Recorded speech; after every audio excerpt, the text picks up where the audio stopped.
Another year, another Note. We were all just shown the new Note 10 and the Note 10 Plus by Samsung here in my hometown of New York City. And I have to say, I don't think what we saw is going to disappoint Note fans. These are the Galaxy Note 10 and Galaxy Note 10 Plus. And for those of you with a keen sense of observation, there are two Notes this year.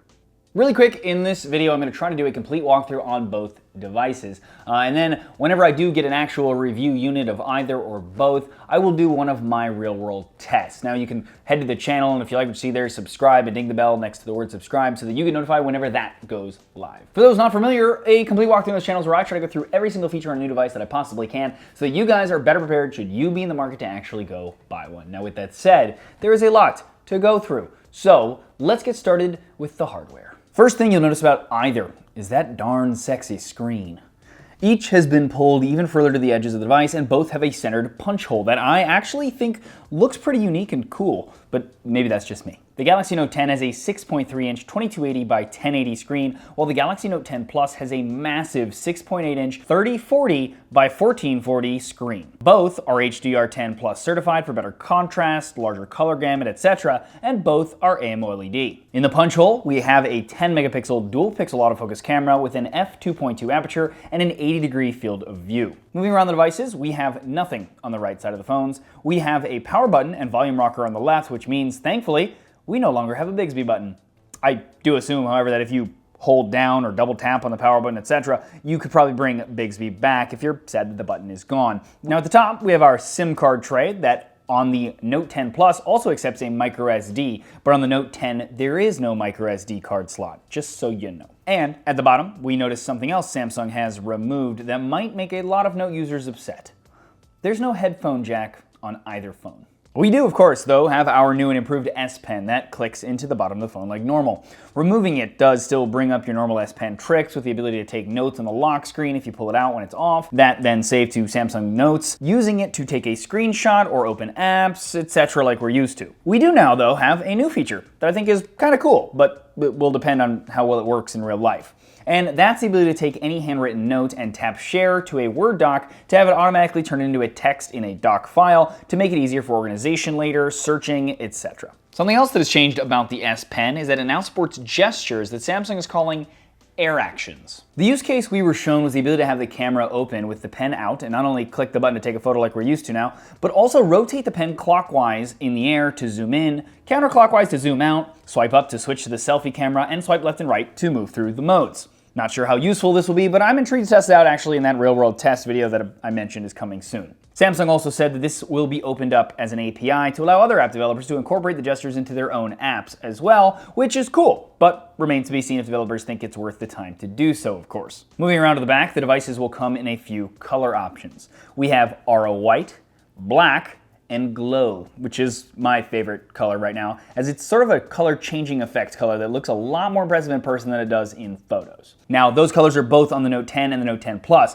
but we have a fourth Aura Blue color that will be available exclusively at Best Buy and Samsung.com and only for the Note 10 Plus. It also looks more impressive in person, by the way. Also, on the back, we have our rear cameras. On both devices, we have a 60-megapixel f2.2 123-degree field of view ultra-wide-angle camera, a wide-angle 12-megapixel dual-pixel autofocus dual aperture f1.5 and f2.4 optically stabilized 77-degree main camera, and a 12-megapixel f2.1 optically stabilized 45-degree angle telephoto camera. The Note 10 Plus also adds a VGA depth vision camera that gives the device the ability to scan objects into a movable 3D rendering if you wanted. Hardware-wise, we were told that these cameras are very similar to the S10 Pluses, with some minor tweaks like faster apertures, etc. Software-wise, they've added some video features.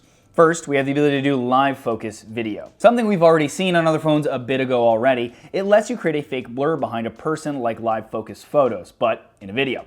It does, however, require a person, so it won't work on objects, and it's still not amazing, at least on the non-final software that I was using when we were doing this, but I will be sure to test it better when I have a proper unit with proper software. They also added a more directional microphone that can supposedly focus picking up the audio on anything you zoom into while filming. Again, we'll test when I can. And lastly, for video software, they said they've improved SuperSteady, which is their software stabilization for video. Think GoPro Hero 7 Black type stuff. It can now do much faster computations per second and also works in hyperlapse mode. Powering those faster computations, we have a Qualcomm Snapdragon 855 processor, at least here in the US and some other markets, with an Exynos 9825 in others. Now that is paired with 8 gigs of RAM on the Note 10 and 12 gigs of RAM on the Note 10 Plus. For storage, the Note 10 will only have a 256 gig UFS 3.0 storage option, while the Note 10 Plus will have a 256 or 512 gig UFS 3.0 option. For connectivity, we have Bluetooth 5.0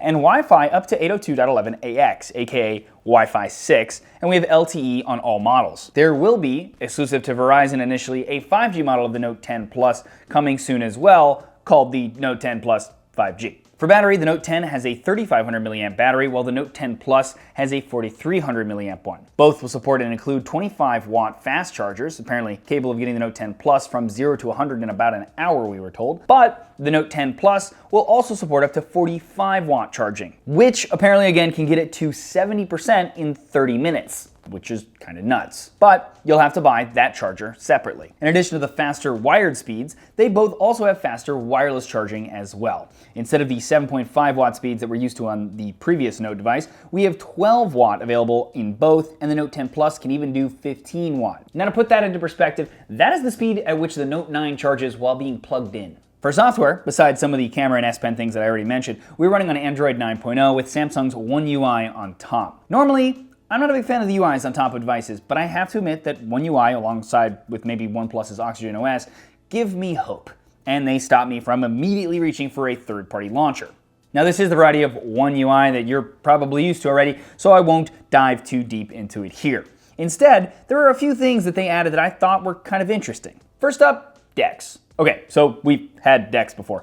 It's the ability to plug in the phone into a monitor and it'll convert the UI to a more desktop-like experience, etc. Now apparently though, you can also plug the Note into your computer via USB. A or C both work, we were told, and it'll work on Mac and PC, and it can then use DeX on your computer screen. Personally, not sure why I would use that and not just, the computer, but maybe? Taking a page from all the gaming phones out there, Samsung has also added a handy gaming feature that will optimize performance or battery life for games, customize your notifications when in them, etc. And lastly, a small addition that I, as a person who does videos on phones, appreciates, a native screen recorder. The phone can now record your screen without the need for a third-party app, and can even also put your front camera in a small circle on display to capture that as well if you want to comment while recording. Now the devices will be available for pre-order August 8th and go on sale August 23rd. The Note 10 starts at $949 and the Note 10 Plus will start at $1099. Personally, I'm not sure why a traditional Note user, like hell-bent on the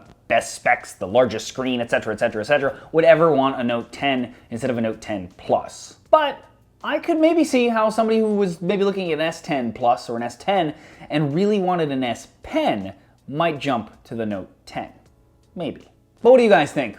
Let me know in the comments below. Always love to hear from you guys. And if you like this video, please head to my channel. And if you like what you see there as well, please subscribe and ding the bell next to subscribe so you get notified when I do new videos. Also, click the link below to be taken to my email newsletter that goes out once a week. It has all the videos from the channel here, but also tips and tricks and other things that don't necessarily make it here to video. Also, quick shout out to all the other creators that were in the room with me. All of us were frantically filming, and we decided to maybe share a little bit of footage with each other because of the super short amount of time that we were given to actually film. I'm sure that all of them, though, we're going to have really cool Note 10 and Note 10 Plus videos. I'll link to all of those in the description below for you guys to go check those out as well. As always, though, regardless, thanks for watching.